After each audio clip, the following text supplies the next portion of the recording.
Hello बच्चों, let's read this question. The question say that toothpaste is an example of option A collide, option B suspension, option C solution, option D aerosol.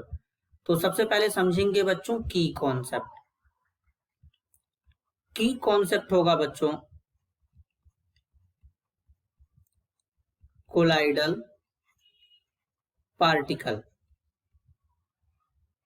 अब अगर हम बच्चों colloidal particle की बात करें तो colloidal particle क्या होते हैं, जरा ये समझेंगे। कोलाइडल पार्टिकल ऐसे पार्टिकल होते हैं बच्चों जिनके पार्टिकल का साइज जो साइज होता है बच्चों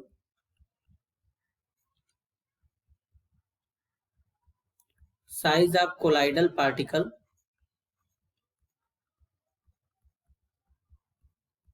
इज 1 नैनोमीटर से 1000 नैनोमीटर के रेंज में होता है।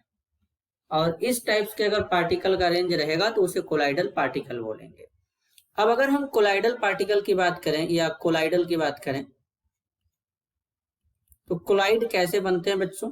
तो कोलाइड में बेसिकली बच्चों एक डिस्पर्स्ड फेज होता है, डिस्पर्स्ड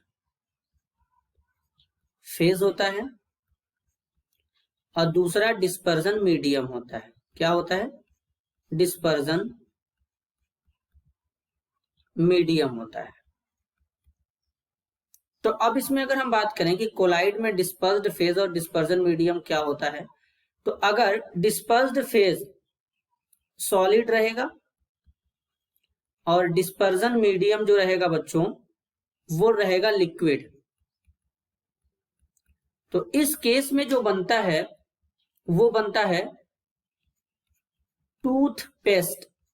क्या बनता है बच्चों? टूथपेस्ट। यानी टूथपेस्ट क्या होता है? एक कोलाइड होता है। और कोलाइड्स जो होते हैं ये हेट्रोजीनियस होते हैं बच्चों। क्या होते हैं? हेट्रोजीनियस होते हैं। मीन्स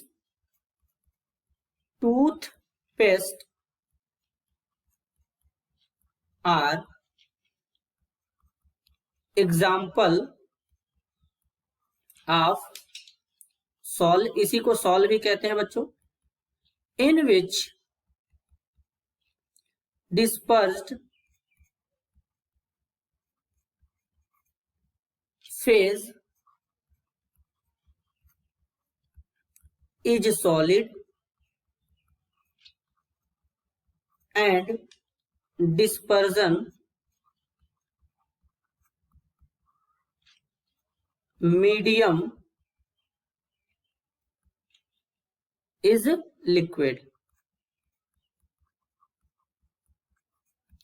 तो बेसिकली करेक्ट आंसर क्या होगा बच्चों? Option A colloid. This is your answer. I hope you understood it well. All the best.